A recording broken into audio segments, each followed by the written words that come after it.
बिस्मिल्लाहिर्रहमानिर्रहीम। वाहिगुरु जी का खालसा, वाहिगुरु जी की फतेह। मुस्लिम कौम के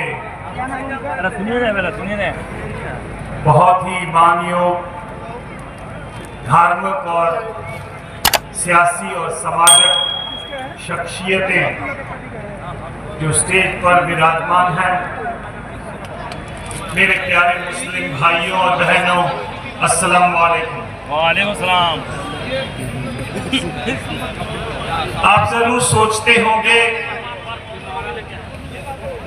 कि मैं यहाँ क्यों आया हूँ, खास करके जो नहीं जानते।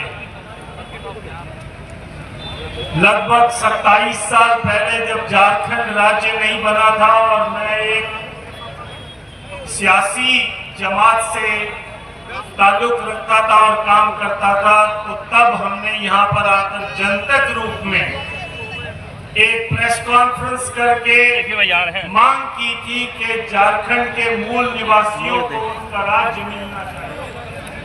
27 साल पहले, राज्य बनने से पहले। और मुझे आज इस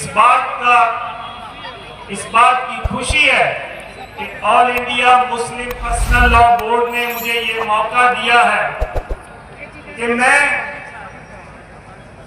आपसे इस बात की सांझ करूं कि सिख क्या सोचता है जब आपके ऊपर हमले होते हैं। और माफ कीजिएगा, मेरी जो तकरीर है उसमें कुछ शब्द ऐसे होंगे जिससे मैं ये आपको साबित करना चाहता हूं कि अभी जो आप इल्तिजा कर रहे हैं, सरकार को रिक्वेस्ट कर रहे हैं, अर्ज कर रहे हैं, ये कूटनीतिक बातें और डिप्लोमेटिक बातें तो अलग हैं, लेकिन यदि आपको चाहिए कि वक्फ एक्ट वापस हो तो उसके लिए आपको जद्दोजहद करनी पड़ेगी और वक्फ जिहाद का ऐलान करना पड़ेगा।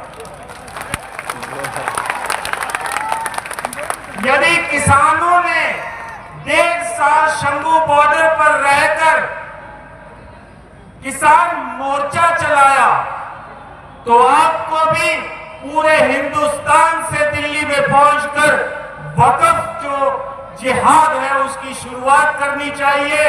और मैं all India Muslim personal law board से गुजारिश करूंगा, ये जितनी जल्दी हो वो अच्छा है, इसलिए कि आप सोचिए, लगभग 1.5 महीने पहले वक्फ एक्ट को पास किया गया।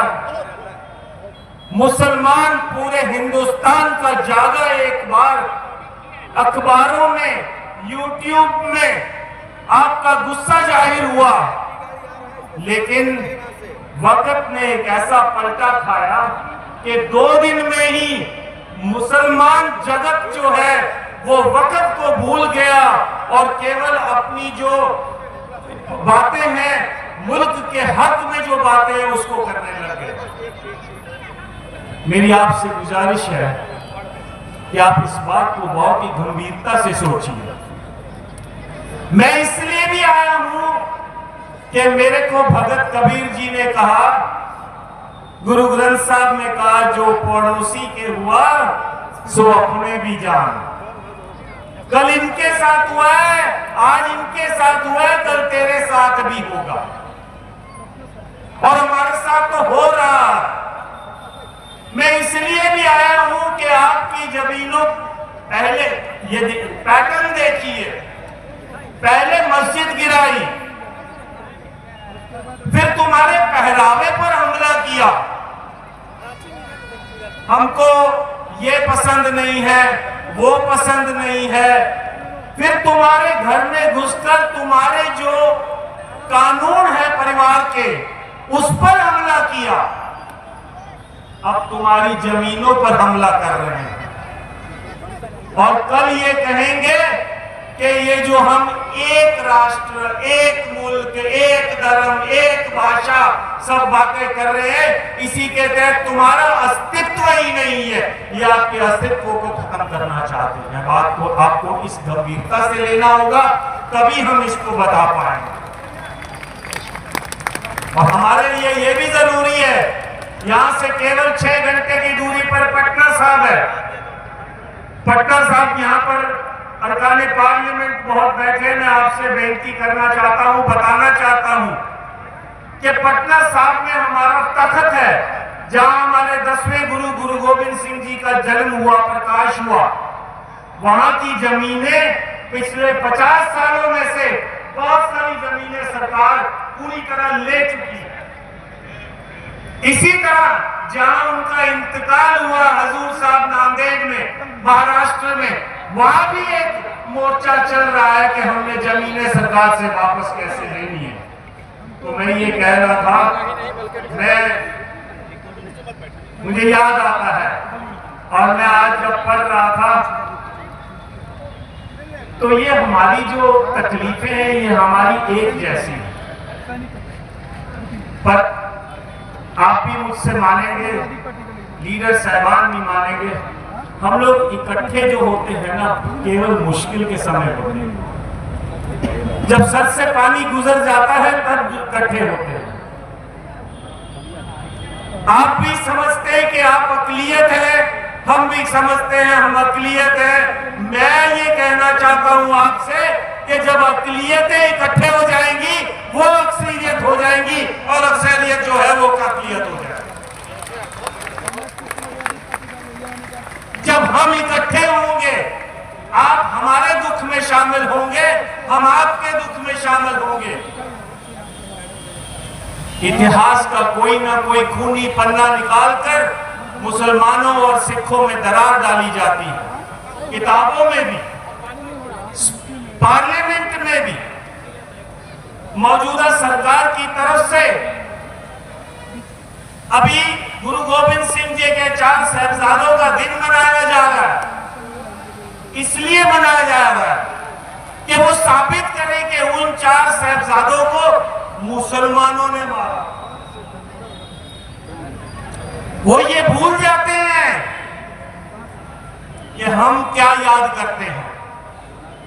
हम उस दुख को तो याद करते हैं कि मुगल साम्राज्य ने मारा था, लेकिन हम आज तक नवाब मलेर कोटले को नहीं भूले, जिसने उस समय भी ये नारा मारा था कि तुमको ये जुल्म नहीं करना चाहिए। और आपको मैं बताना चाहता हूं, मैंने बात करनी शुरू कर दी है, हम all India Muslim personal law board और सिख पर्सनल लॉ बोर्ड मिलकर अगला जो जलसा है पंजाब की धरती में मलेर कोटला में करेंगे। मलेर कोटले से आवाज आएगी कि सिख और मुसलमान मिलकर अपनी सामाजिक, अपनी धार्मिक और अपनी सियासी लड़ाई जो है वो लड़ेंगे। आज तो फैज अहमद साहब के लफ्ज याद आते हैं, मिसाल में तेरी गलियों के है वतन के जहां चली है रस्म कि कोई न सुर उठा के चले। ये तो हमको सर उठा के चलना भी नहीं देना चाहते। आपकी पगड़ी और टोपी से और हमारी पगड़ी से बहुत तकलीफ है। आप सोचते होंगे कि मैं काले रंग की पगड़ी क्यों पहन के आया। इसलिए पहन के आया हूं कि the black colour stands for protest, और इसलिए भी पहन के आया हूं कि हिंदुस्तान की सरकार को काले रंग की पगड़ी देखकर 1984 से लेकर आज तक बहुत तकलीफ होती है। There is a circular sir of 1984 given to the CRPF कि पंजाब की धरती में सड़कों पर मोटरसाइकिल चलाते हुए कोई काली पगड़ी वाला नौजवान मिल जाता है, he is a dangerous criminal and he should be treated that way. So friends, आप लोग मौसम खराब होने के बावजूद भी यहाँ पर इकट्ठे हुए हैं, ये इस बात का सबूत है कि आप सब चाहते हैं कि हम सरकार को मजबूर कर दें। मांग नहीं करनी है, हमने क्या कहना है, हमने कहना है वक्फ एक्ट वापस लो, वक्फ एक्ट वापस लो। सिख मुस्लिम एकता जिंदाबाद, सिख मुस्लिम एकता जिंदाबाद। ये इस तरीके से हमने आवाज बुलंद करनी है कि हम इतने जोर से बोले कि ये सारी की सारी धरती की आवाज दिल्ली के कानों में जाके पहुंचे। दिल्ली अंधी, बोली और बहरी हो चुकी है। तो इनको जिस तरीके से मुस्लिम पर्सनल लॉ बोर्ड हर शहर में और हर सूबे में ये प्रोग्राम कर रहे हैं, इनको और तेज करना होगा और बड़ा करना होगा।